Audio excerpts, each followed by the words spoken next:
நான் உங்கள் சிப்பிப்பாறை ஜோதிடரசு. நான் ஆரம்பத்தில் மேச லக்கணத்துக்கு சொல்லும்போது கொஞ்சம் புரியாத மாதிரி சொல்லிட்டேன்.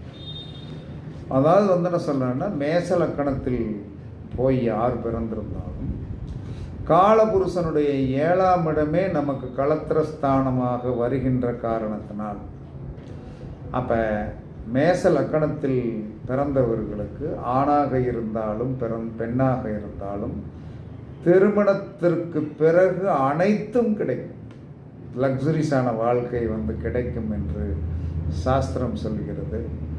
இதையெல்லாம் நீங்கள் செக் பண்ணி பார்க்கணும். நம்மளுடைய லக்கணத்திற்கு வந்திருக்கிற களத்திரங்கள் எந்த மாதிரி இருக்கிறது அப்படிங்கிறத செக் பண்ணி, நிறைய இருந்தால் சந்தோஷமாக இருக்கும், குறை இருந்தால் அதை சீர்படுத்தி அதை சமாதானமாக்கி கொண்டு போய் சக்ஸஸ் பண்ணுங்கள். வாழ்க்கையில் விசேஷமாக இருக்கும் என்று கூறுகிறேன். Okay, thank you.